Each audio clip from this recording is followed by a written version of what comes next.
এবং অহংকারের বহিঃপ্রকাশ। আপনি 14,000 এরা আছে, 70,000 ট্রেনিং প্রাপ্ত।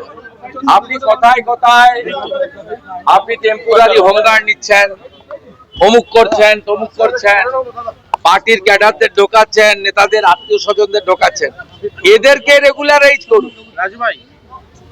আপনারা টেম্পোরারি হোমগার্ড নিচ্ছেন, সম্প্রতি দুর্গাপূজায় নিয়েছেন, সামনে একটা আপনার প্রোগ্রাম হচ্ছে হুগলিতে, একটা ধর্মীয় প্রোগ্রাম, তার জন্য নিচ্ছেন, বিভিন্ন রাজনৈতিক কর্মসূচিতে নিচ্ছেন, গঙ্গাসাগর মেলার জন্য নিচ্ছেন।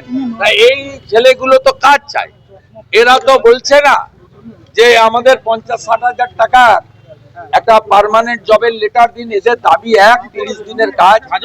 দাবি 2, এদের 60 বছরের স্থায়িত্ব ঘোষণা। দাবি 3, একটা কনসলিডেট পেতে বা স্থায়ী মানে সরকার স্বীকৃত কাজ হলে তার প্রভিডেন্ট ফান্ড এবং মেডিক্লেমের সুযোগ। এইটুকু তো তাদের প্রাপ্য। আপনি আইপ্যাকের লোকেদেরকে যখন তখন ঢোকাচ্ছেন বাংলা সহায়তা কেন্দ্রে।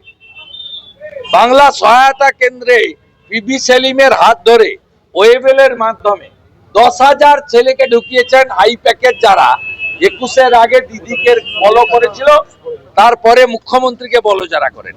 তাই এই লোকগুলোকে আপনি, এরা তো সব জানে, শুধু সিভিল ডিফেন্সের কাজ নয়, এরা রিড অ্যান্ড রাইট জানে, এদের মধ্যে অনেকেই কম্পিউটার চালাতে জানে। এদেরকে সরকার কেন এই ধরনের জিনিস করছে, অথচ বিপদের সময় এরাই সাহায্য করবে। এবং আজকে কলকাতাতে আপনার মেঘ ভাঙা বৃষ্টি অথবা উত্তরবঙ্গে যে ডিজাস্টার হলো, এই ডিজাস্টারে আপনার এনডিআরএফ এসে পৌঁছালো, তারপরে জনগণ বাঁচলো। তার আগেই তো ওদিকে 50, এখানে 12 জন মারা গেছে। আপনার যদি নিজের বাড়ির ছেলে মেয়েরা তারা প্রশিক্ষিত হয়ে থাকে, আপনি কেন এদেরকে নিয়ে এসডিআরএফ বানাতে পারছেন না? ভোট ব্যাংকে ভোট বৈতরণী উতরাচ্ছেন, আর এরা দিনের পর দিন পড়ে আছে। পরোয়া নেই, যা খুশি করো না কেন, ভোটে জিতবো, পুলিশ আছে পিটিয়ে তুলে দেব। এই মানসিকতাটাই গণতন্ত্রের পক্ষে খুব খারাপ।